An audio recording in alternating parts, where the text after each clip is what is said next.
Salted butter, unsalted butter. What am I, an encyclopedia? I'm a grown man making ice cream videos. Yeah, the doctor will see you now.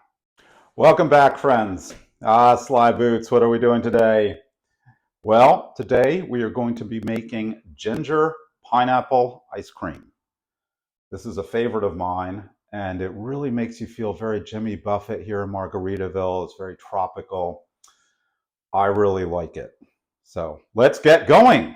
All right, so the first thing we're going to have to do is whack apart this pineapple. Never exactly a pleasant task, but it's not the worst thing in the world. I'm just going to lop off the top there, get rid of the bottom, and get rid of this nasty peel. We're probably not going to wind up using all of this pineapple, just a little bit, so we'll save some for treats later, something like that. I don't know. You can also buy pineapple in a can, but this pineapple was on sale, so I think this whole pineapple was less than, this whole pineapple was less than a can, so I just went ahead and got it. And we want to sort of core it here.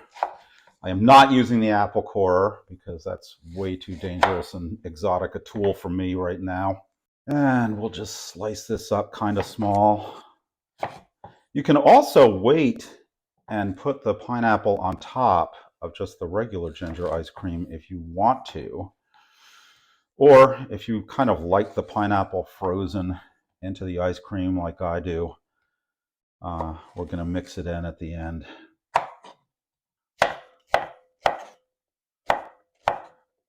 You don't want to go too big on this because otherwise you get a big icy hunk of pineapple in your mouth when you're eating the ice cream, and that's not so good.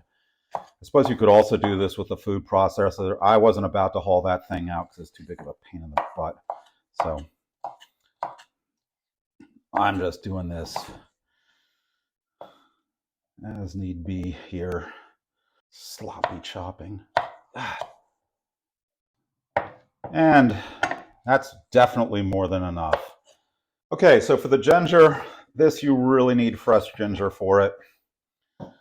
And I know that there's a lot of people who do not skin the ginger first. I do because I find that the peel of the ginger adds kind of, I don't know, a sort of earthy, rooty taste to it that I'm not that big a fan of. Plus, it doesn't look that great. So go through the tedious process of skinning the ginger. I suppose I could use a peeler or something like that. I just use a small knife and just go along like this and just get that stuff off as best you can.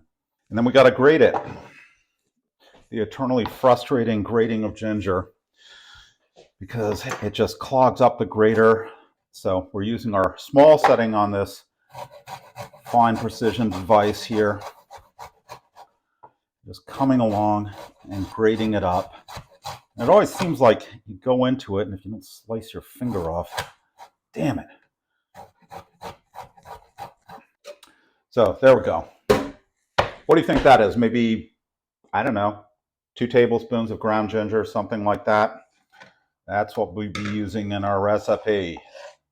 Okay, so for our basic ice cream base, we have our ingredients. 1 3/4 cups whole milk. Again, you will have to use whole milk. Do not use 2% or skim milk or anything like that. It's got to be whole milk. 1 1/4 cups of heavy cream. 1/3 cup of sugar. 1.5 teaspoons of vanilla. And 4 egg yolks. This is going to make the base of our ice cream. We already have our ginger and our pineapple all set to go. Okay, so in our pot, I have it on medium heat, and I have our whole milk, the heavy cream, half of the sugar, so 1/6 cup of the sugar, our salt, the pinch of salt, our vanilla, and our ginger. And what we're going to do is bring this up to a simmer and let it sit for maybe 15 minutes to let the ginger really infuse into the milk, just so we get that gingery taste. Okay, so we have a very slight simmer going on here. Actually, that's getting kind of out of control. And we are going to turn it off and let it sit for, whatever you think is right, 15 minutes or so. That's what I'm going to do. So we've got our eggs and our 1/6 cup of sugar, half the sugar that we saved, and they're in the mixer. And now we've got to whisk them until they are blended very well. And that's about the color you want right there. You want the eggs to kind of lighten up from the whisking. Next, with the mixer running, we're going to add our heated up milk slowly. Do not add it too fast. Damn. We're going to put in about 2/3 of our milk, leaving 1/3 left in the pan. If you add it too fast, you'll scramble the eggs and have yuck. So don't do that.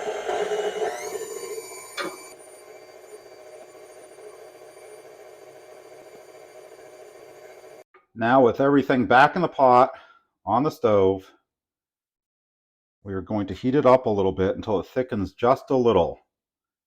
Right at about 180 degrees. That's it. You're done. Okay, so we have our heated up and very slightly thickened custard. You can see it's thickened up a little bit. That's the eggs doing their business. And we still have all this ginger in there. Now, some people might be okay with that. To me, it's kind of like you're gnawing on chewing tobacco or something. So we're going to strain that out. And you can see how this thickened up from heating it there. Strain it out.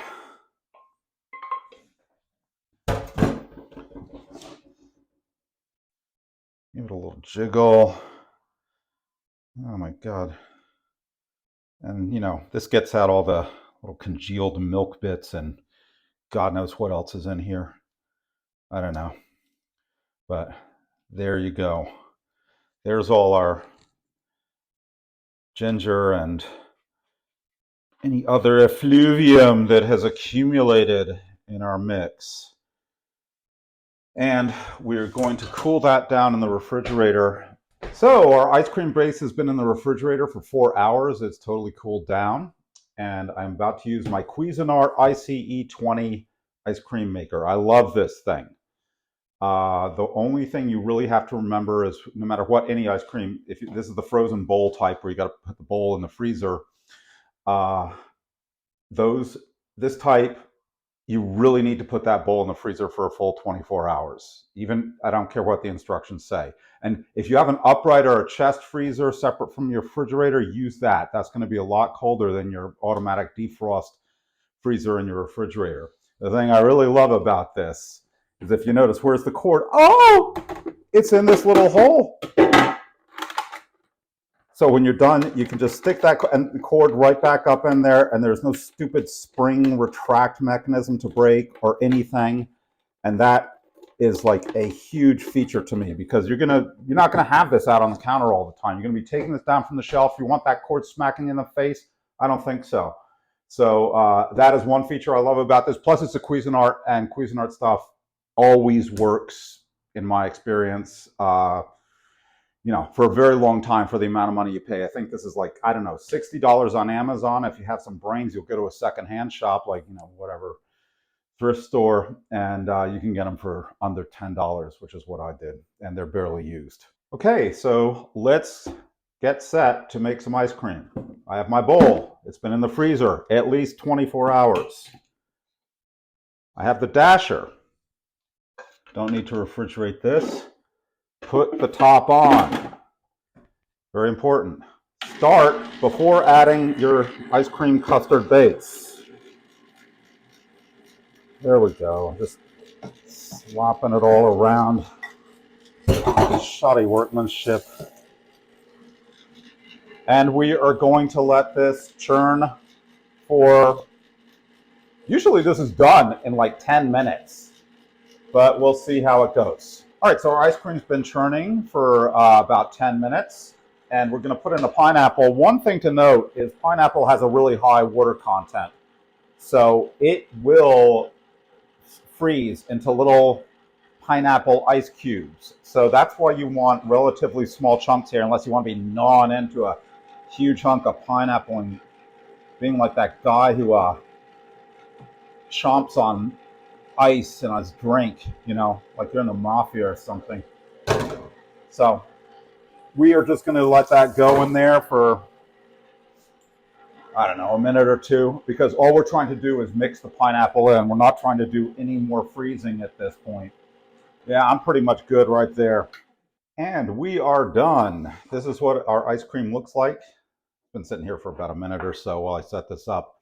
Coming out of the ice cream maker. It's soft like this.